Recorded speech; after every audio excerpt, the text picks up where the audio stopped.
नमस्कार, news point लेकर हाजिर हूं मैं राजीव। दोस्तों, मोदी जी ने जब से तीसरी बार केंद्र की सत्ता संभाली है, बीजेपी के लिए नई मुसीबतें खड़ी होती जा रही हैं। अव्वल तो मोदी बिना पूर्ण बहुमत वाले प्रधानमंत्री इस बार बने हैं। आप जानते हैं, उन्हें नीतीश कुमार और चंद्रबाबू नायडू का साथ लेकर सरकार बनानी पड़ी है और इसके बावजूद मोदी अपने रवैये को नहीं बदल रहे हैं और पुराने अंदाज में ही काम कर रहे हैं। वक्फ संशोधन अधिनियम को पारित कराना इसका सबसे बड़ा सबूत है, लेकिन इस पर जब से सुप्रीम कोर्ट ने सुनवाई की और सरकार से सीधे सवाल किए तो बीजेपी ऐसी तिलमिलाई है कि उसने संविधान और लोकतंत्र के प्रति प्रेम का अपना मुखौटा ही उतार कर फेंक दिया है।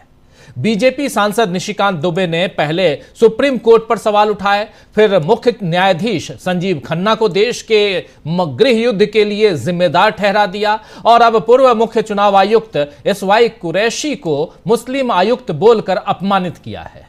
वहीं भाजपा के राज्यसभा सांसद दिनेश शर्मा ने कहा है कि भारत के संविधान के अनुसार कोई भी लोकसभा और राज्यसभा को निर्देशित नहीं कर सकता है। यह दिनेश शर्मा जी का कहना है।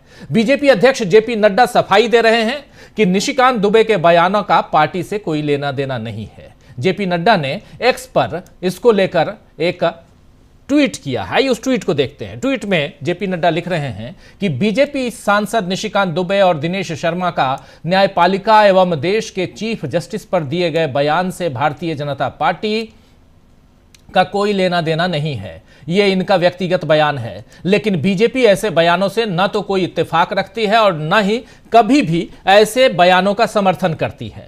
बीजेपी इन बयानों को सिरे से खारिज करती है। उन्होंने आगे देखिए लिखा है कि भारतीय जनता पार्टी ने सदैव ही न्यायपालिका का सम्मान किया है। भारतीय जनता पार्टी ने सदैव ही न्यायपालिका का सम्मान किया है, उनके आदेशों और सुझावों को सहर्ष स्वीकार किया है, क्योंकि एक पार्टी के नाते हमारा मानना है कि सर्वोच्च न्यायालय सहित देश की सभी अदालतें हमारे लोकतंत्र का अभिन्न अंग हैं तथा संविधान के संरक्षण का मजबूत आधार स्तंभ हैं। मैंने इन दोनों को और सभी को ऐसे बयान न देने के लिए निर्देशित किया है। ये कह रहे हैं यहां पर JP नड्डा, जगत प्रकाश नड्डा साहब। लेकिन दोस्तों, सवाल यह है कि अगर पार्टी से लेना देना, पार्टी का इस बयान से लेना देना नहीं है, तो क्या पार्टी अपने सांसद पर कोई एक्शन लेगी? क्या उन पर अनुशासनहीनता की कोई कार्रवाई करेगी? सवाल यह भी है कि क्या निशिकांत दुबे अपने दम पर न्यायपालिका को कटघरे में खड़ा कर रहे हैं या इसमें मोदी और शाह की पर्दे के पीछे कोई भूमिका है? क्योंकि गृह युद्ध जैसे गंभीर आरोप यूं ही नहीं लगाए जाते हैं दोस्तों। इसी तरह SY कुरैशी को मुस्लिम कहना भी बिल्कुल मोदी वाली रणनीति है। आप याद कीजिए कि पूर्व उपराष्ट्रपति हामिद अंसारी का इसी तरह अपमान नरेंद्र मोदी ने किया था, मुसलमान कह के। निशिकांत दुबे तो बिल्कुल मोदी की राह पर चल रहे हैं, लेकिन इस बार उन्होंने मोदी को ही फंसा दिया है, क्योंकि अब सवाल हो रहे हैं कि क्या संवैधानिक संस्थाओं के बाद अब न्यायपालिका के खात्मे का बीड़ा मोदी ने उठाया है। एक तरफ लोकतंत्र और संविधान का जाप करना, दूसरी तरफ अंबेडकर के नाम को फैशन कहना, और साथ में आप याद कीजिए कैसे कहा था अमित शाह ने कि अंबेडकर अंबेडकर अंबेडकर अंबेडकर कहना आजकल फैशन हो गया है। इतना नाम अगर आप इतनी बार भगवान का नाम लेते तो 7 जन्मों का स्वर्ग मिल जाता। और साथ में न्यायपालिका की मानहानि करना। अब इसके बाद बीजेपी का मुखौटा पूरी तरह उतर गया है। आज बक्सर में मल्लिकार्जुन खड़गे ने इसी मुखौटे की कुछ और परतें उतारी हैं। आइए जरा, क्योंकि आज बक्सर बिहार में थे मल्लिकार्जुन खड़गे, राज्यसभा में नेता प्रतिपक्ष हैं, कांग्रेस के अध्यक्ष हैं, सांसद हैं। उन्होंने क्या कुछ कहा है? चुनाव की रणभेड़ी अभी तो नहीं बजी है वहां बिहार में, लेकिन उससे पहले बिहार में हलचल तेज है और इन सब के बीच कैसे मुखौटा उतार रहे हैं बीजेपी का मल्लिकार्जुन खड़गे, सुनिए। मनुस्मृति में क्या लिखा है? जैसा शूद्रों को दूर रखते हैं वैसा ही महिलाओं को दूर रखना चाहिए। उनको शिक्षण नहीं देना और कौन से भी पवित्र कामों में महिलाओं की भागीदारी नहीं होना।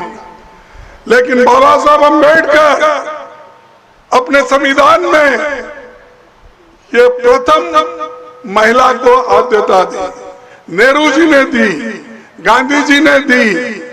ये सब लोग महिला के प्रति आदर और सम्मान के साथ उनको संविधान में जगह दिया।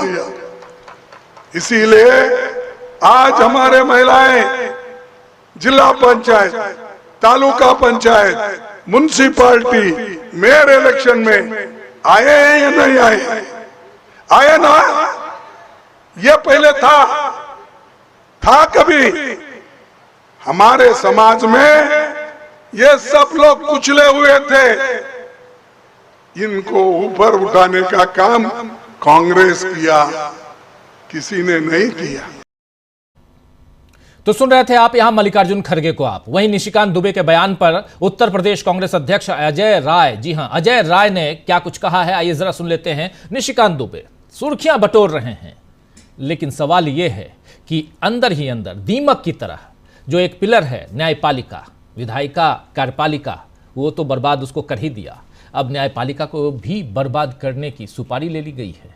जरा सुनिए अजय राय क्या कह रहे हैं। ये नेता बड़बोला हो गए हैं, बड़बोलेपन की ये सब सारी चीज़ें हैं। माननीय सर्वोच्च न्यायालय पे कोई भी टिप्पणी करना यह सरासर अनुचित है। और ये जो सर्वोच्च न्यायालय की जो गरिमा है, ये आम जन के अंदर में एक बहुत ही विश्वास की और एक न्याय की, कि न्याय हमको कहाँ से मिलेगा, तो सर्वोच्च न्यायालय से मिलेगा। ये लोगों का विश्वास है, अंतिम विश्वास। तो माननीय सर्वोच्च न्यायालय के ऊपर कोई टिप्पणी करना मैं समझता हूँ कि बहुत ही ये सर्वथा गलत है। और निश्चित तौर से इससे देशवासी दुखी हैं कि देश के अंदर एक इतने बड़े सर्वोच्च न्यायालय के ऊपर भी टिप्पणी ये लोग कर रहे हैं। और ये भाजपा के नेता, मैं समझता हूँ कि ये पूरी तरीके से सत्ता के मद में अंधे हो गए हैं। सत्ता के मद में एकदम पूरी तरीके से इनको सत्ता मद इनको चढ़ गया है। और मैं इतना ही कहना चाहूँगा कि ये सारी टिप्पणी इनकी गलत है। क्या लोकतंत्र खत्म कर देना चाहते हैं? ये प्रोपेगेंडा है, क्योंकि बीजेपी के राष्ट्रीय अध्यक्ष अब कह रहे हैं कि बीजेपी से हमेशा जुडिशरी का सम्मान करते आए। नहीं, मैं राष्ट्रीय अध्यक्ष जी से इतना कहना चाहूँगा कि अगर ये आप उनकी जो बातें हैं उनसे अपने आप को अलग करते हैं, तो उनके ऊपर अनुशासनात्मक कार्रवाई करें। जो लोग इस तरीके की भाषा का इस्तेमाल कर रहे हैं भारतीय जनता पार्टी के अंदर, कि जो माननीय सर्वोच्च न्यायालय के ऊपर टिप्पणी करें, उनके ऊपर तत्काल भारतीय जनता पार्टी के राष्ट्रीय अध्यक्ष को एक्शन लेना चाहिए, उनके खिलाफ कार्रवाई करें, उनको कठोर कार्रवाई उनके खिलाफ करनी चाहिए। जी, बिहार इलेक्शन को लेके कुछ दूसरी की आप कांग्रेस पार्टी। तो सुन रहे थे आप यहां अजय राय, कांग्रेस के अध्यक्ष हैं उत्तर प्रदेश कांग्रेस के, और अनुशासनात्मक कार्रवाई की बात कह रहे हैं जेपी नड्डा से कि अपनी पार्टी के इन नेताओं के ऊपर आप एक्शन लीजिए। लेकिन क्या एक्शन लिया जाएगा? पार्टी ने हाथ खड़े कर दिए हैं और पार्टी यानी बीजेपी खुद को अलग करती है। शिवसेना सांसद संजय राउत ने तो एक बड़ा तंज कसा है कि क्या दुबे ने ये सब डीवाई चंद्रचूड़ के लिए किया है। डीवाई चंद्रचूड़ जो एक्स सीजेआई हैं उनके लिए किया है। जरा सुन लीजिए। कौन से चीफ जस्टिस की बात कर रहे हो? जब जस्टिस चंद्रचूड़ ने मस्जिद खोदने का आदेश दिया था कि आप कहां भी जाकर मस्जिद खोद सकते हो, दरगाह खोद सकते हो, हाँ, संभल में इसीलिए तो हो गया है ना दंगा। तो क्या निशिकांत दुबे उस बारे में बात करना चाहते हैं क्या? डीवाई चंद्रचूड़ की जजमेंट के बारे में, कि आप जाकर किसी भी मस्जिद को खोद सकते हो, नीचे मंदिर है या और क्या है देखने के लिए? शायद मुझे लगता है वो चंद्रचूड़ को निशाना बना रहे हैं।